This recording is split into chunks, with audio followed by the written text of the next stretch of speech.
18 ذوالحجہ یوم شہادت، داماد مصطفیٰ، پیکر شرم و حیا، مجسمہ جود و سخا، خلیفہ صوم، جامع القرآن، ناشر قرآن، جناب سیدنا عثمان غنی رضی اللہ تعالی عنہ۔ آپ رضی اللہ تعالی عنہ کے بارے میں آتا ہے کہ جناب نبی کریم صلی اللہ تعالی علیہ وسلم جب حضرت عثمان غنی رضی اللہ عنہ کو آتا ہوا دیکھتے تو آپ سنبھلنے لگتے، آپ اپنے کپڑوں کو سنبھالنے کی کوشش کرتے۔ حضرت عائشہ صدیقہ رضی اللہ عنہ نے فرمایا، یا رسول اللہ صلی اللہ علیہ وسلم، آپ کا یہ پروٹوکول باقی صحابہ کے بارے میں تو اس طرح نہیں ہے، یہ حضرت عثمان غنی رضی اللہ عنہ کے بارے میں ایسا کیوں کرتے ہیں؟ تو آپ صلی اللہ علیہ وسلم نے فرمایا کہ میں حیا اور احترام اس شخصیت کا کیوں نہ کروں جس کا حیا اور احترام فرشتے کرتے ہیں۔ چنانچہ حضرت عثمان غنی رضی اللہ تعالی عنہ کی آپ رضی اللہ عنہ کو جو شرم و حیا تھا وہ زمین والوں ہی کے نزدیک اہمیت نہیں رکھتا تھا، بلکہ آسمان کی مخلوق بھی آپ کی شرم و حیا کی وجہ سے آپ کا احترام کیا کرتی تھی۔ وہ مشہور کنواں جو حضرت عثمان غنی رضی اللہ عنہ نے آپ صلی اللہ علیہ وسلم کو خرید کر وقف کر دیا اور اعلان کیا کہ تمام مسلمان اور کافر اس سے مفت پانی پئیں گے۔ اور یاد رہے کہ یہ کنواں ایک یہودی کی ملکیت تھا، جس یہودی نے یہاں سے پانی لینے والوں کو ان پر ٹیکس لگایا، ان سے قیمت وصول کیا کرتا تھا۔ اور آج کا یہود و نصارہ یہ اعلان کرتا ہے کہ جی انسانیت بہت بڑا مذہب ہے، جبکہ حقیقت یہ ہے کہ یہ آج سے 1400 سال پہلے بھی انسانیت کے لیے ہر طرح کی پریشانی، مشکل اور مصیبت کھڑے کرنے میں یہودی سب سے آگے تھے۔ اور آج بھی پوری دنیا میں جتنی دہشت گردی ہے اور جتنے مسائل ہیں ان کے پیچھے انہی یہودیوں کا ہاتھ ہے۔ لیکن ان یہودیوں سے متاثر کچھ لوگ یہ بھی ہمارے ہاں بھی یہ کہتے ہیں کہ انسانیت بہت بڑا مذہب ہے۔ اگر انسانیت بڑا مذہب ہوتا تو اس یہودی کو یہ خیال ہوتا کہ یہ لوگ ان کو پانی ضرورت ہوتا ہے اور یہ خوشگوار پانی ہے، یہ آپ صلی اللہ علیہ وسلم کو بھی بہت پسند تھا یہ اس کنویں کا پانی، تو وہ ان لوگوں کے لیے فری کرتا۔ جبکہ اس وقت حضرت عثمان غنی رضی اللہ عنہ نے جب یہ اس کنویں کو خریدا تو اس کا پانی ساری انسانیت کے لیے فری رکھا۔ گویا انسانیت بڑا مذہب نہیں، اسلام بڑا مذہب ہے جو تمام حقوق کے معاملے میں اسلام اور غیر اسلام ہر ایک کے لیے یکساں مواقع رکھتا ہے۔ اس اسلام کے نزدیک جو بنیادی حقوق ہیں اس میں مسلمان ہونا یا غیر مسلم ہونا اس کی کوئی حیثیت نہیں ہے۔ یہ کہنے والے کہ اسلام کہ سب سے بڑا مذہب انسانیت ہے، در حقیقت وہ اسلام سے دور کرنے کی کوشش کرتے ہیں۔ تو خیر، حضرت عثمان غنی رضی اللہ عنہ وہ خوش نصیب صحابی ہیں جنہوں نے وہ کنواں خریدا اور آپ صلی اللہ علیہ وسلم کو عنایت کیا اور یہ اعلان کیا کہ تمام مسلمانوں کے لیے اور غیر مسلمانوں کے لیے بھی اس کا پانی فری ہے۔ یہاں یہ یاد رہے کہ ہمارے پاکستان میں ایک علاقہ ہے جس کو خوش آب کہا جاتا ہے۔ اس کو خوش آب کیوں کہا جاتا ہے؟ بتایا جاتا ہے کہ شیر شاہ سوری جب افغانستان سے ہندوستان کی طرف جا رہا تھا حملے کے لیے اور جنگ کے لیے، تو یہاں اس نے پڑاؤ کیا اور یہاں کا جب اس نے پانی پیا تو یہ بہت ہی خوشگوار پانی تھا، تو چنانچہ اس نے اس کو فارسی میں چے خوشاب کہا، یعنی یہ بہت بہترین پانی ہے، یہاں سے اس جگہ کا نام خوشاب پڑ گیا۔ چنانچہ مدینہ کی جناب حضرت عثمان غنی رضی اللہ عنہ کی اس نیکی کی وجہ سے اور اس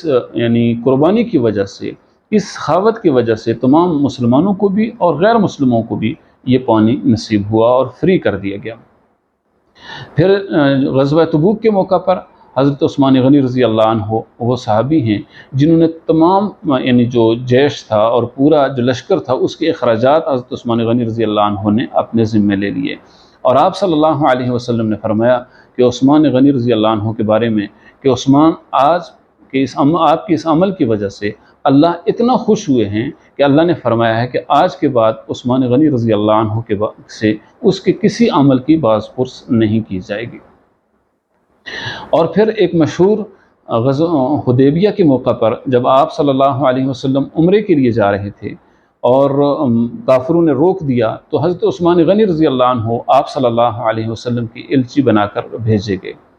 حضرت عثمان غنی رضی اللہ عنہ نے مذاکرات کیے جو کامیاب ہوئے اس بنیاد پر کہ مسلمان اس سال نہیں اگلے سال عمرہ کریں گے۔ وہاں پر حضرت عثمان غنی رضی اللہ عنہ کو یہ پیشکش کی گئی کہ آپ عمرہ کر لیں، آپ آئے ہوئے ہیں، اور ادھر صحابہ اکرام فرما رہے تھے کہ حضرت عثمان غنی خوش نصیب ہیں کہ وہ مذاکرات کے لیے بھی چلے گئے اور پھر وہاں وہ عمرہ بھی کر لیں گے، لیکن جناب نبی کریم صلی اللہ علیہ وسلم نے ادھر فرمایا تھا کہ عثمان میرے بغیر عمرہ نہیں کرے گا۔ چنانچہ جب وہاں پر حضرت عثمان غنی رضی اللہ عنہ کو عمرے کے لیے کہا گیا تو آپ رضی اللہ عنہ نے فرمایا کہ اس بیت اللہ کا تعارف اور اس بیت اللہ کی حقیقت جس شخصیت نے مجھے سمجھائی، جب تک وہ میرے ساتھ نہیں ہوں گے میں عمرہ نہیں کروں گا۔ یہاں پر کافروں نے کہا کہ ایک بندے کی دوسرے بندے کے ساتھ اس طرح کی والہانہ محبت ہم نے کبھی نہیں دیکھی جس طرح صحابہ کی محبت اپنے پیغمبر کے ساتھ ہے۔ لیکن بدنصیب دنیا اور اسلام کو کمزور کرنے والوں کی ہمیشہ یہ کوشش رہی ہے کہ صحابہ اکرام کے بارے میں غلط فہمیاں پیدا کی جائیں اور امت کو صحابہ کے بارے میں بدگمان کیا جائے، اور ہر دور کے علماء حق نے اس گھناؤنی سازش کو نہ صرف دیکھا بلکہ اس کی بھرپور مخالفت کی اور اس کی مزاحمت کرتے ہوئے امت کو ہمیشہ صحابہ کے ساتھ جوڑے رکھا۔ اور وہ تمام کافر کہ جو یہ سمجھتے ہیں کہ جب صحابہ کو درمیان سے نکال دیا جائے گا تو امت کا جناب نبی کریم صلی اللہ علیہ وسلم سے تعلق ٹوٹ جائے گا، وہ اپنی سازش میں دن رات مصروف رہتے ہیں۔ بہت سے مسلمان بھی اس غلط فہمی کا شکار ہو جاتے ہیں اور صحابہ اکرام کو تاریخی اوراق میں جانچنے کی کوشش کرتے ہیں، جبکہ صحابہ اکرام وہ شخصیت ہیں کہ جو قرآنی شخصیت ہیں، جو جناب نبی کریم صلی اللہ علیہ وسلم کی پسندیدہ شخصیت ہیں۔ مولانا اعظم طارق شہید رحمۃ اللہ تعالی علیہ فرماتے تھے کہ صحابہ وہ شخصیت ہیں جن کا ایک ہاتھ اللہ کے ہاتھ میں ہے اور دوسرا ہاتھ جناب نبی کریم صلی اللہ علیہ وسلم کے ہاتھ میں ہے۔ ایسی شخصیات کبھی کس طرح ادھر ادھر ہو سکتی ہیں؟ ایسی شخصیات مغفور ہیں، اور ایسی شخصیات کے بارے میں بدگمانی پیدا کرنا کافروں کی بڑی سازش ہے۔ چنانچہ اللہ رب العزت نے قرآن پاک میں خود فرمایا ید اللہ فوق ایدیہم، جب جناب نبی کریم صلی اللہ علیہ وسلم حضرت عثمان غنی رضی اللہ عنہ کے بارے میں بیعت کر رہے تھے تو اللہ نے فرمایا کہ ان پر اللہ کا ہاتھ تھا۔ تو جب ان کا ایک ہاتھ اللہ کے ہاتھ میں ہو اور دوسرا جناب نبی کریم صلی اللہ علیہ وسلم کے ہاتھ میں ہو تو ایسی شخصیات کے بارے میں تبرہ بازی کرنا اور ایسی شخصیات کو برا بھلا کہنا سوائے کافروں کی اس سازش کے اور کچھ نہیں کہ جس میں وہ مسلمانوں کو اپنے محبوب نبی صلی اللہ علیہ وسلم سے دور کرنے کی کوشش کر رہے ہیں۔ اور یہ جو کہا جاتا ہے کہ حضرت عثمان غنی اور حضرت اہل البیت کے درمیان کوئی اختلاف تھا، یہ ایک گھناؤنی سازش ہے، اور یہ یعنی وہ اسی سازش کا ایک حصہ ہے جس میں امت کو جناب نبی کریم صلی اللہ علیہ وسلم سے توڑنے کی کوشش کی جاتی ہے۔ حالانکہ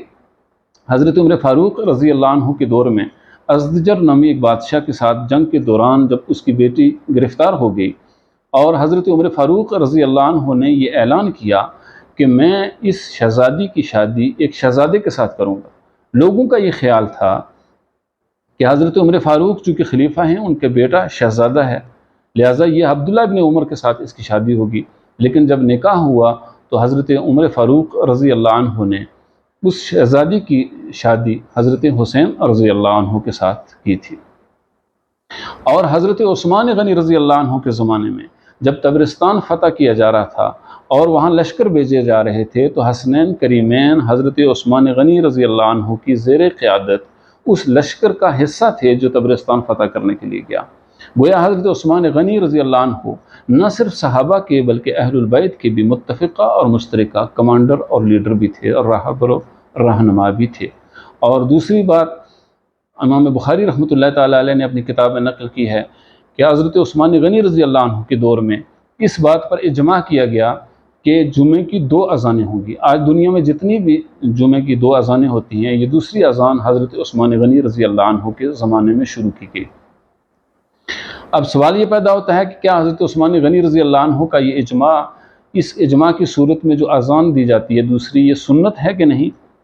تو جناب نبی کریم صلی اللہ علیہ وسلم کی حدیث ہے علیکم بسنتی و سنت الخلفاء الراشدین کی، تو چنانچہ خلفاء راشدین کا اجماع وہ سنت ہی کہلائے گا، اس لیے کہ جناب نبی کریم صلی اللہ علیہ وسلم نے اس کو اپنی سنت کہا ہے۔ ضرورت اس چیز کی ہے کہ حضرت عثمان غنی رضی اللہ تعالی عنہ کی کی زندگی کو سامنے رکھتے ہوئے معاشرے میں شرم و حیا کو عام کرنے کی کوشش کی جائے، اور ہر وہ طبقہ جو بے حیائی پھیلانے کی کوشش کرتا ہے اس کو روکا جائے، اور اس طبقے کو بالخصوص لگام ڈالنے کی ضرورت ہے جو صحابہ اکرام کے بارے میں غلط رائے رکھتا ہے، اور جو امت کے اندر صحابہ اکرام رضی اللہ عنہم اجمعین جیسی مغفور شخصیات کے بارے میں غلط فہمیاں پیدا کرنے کی کوشش کرتا ہے۔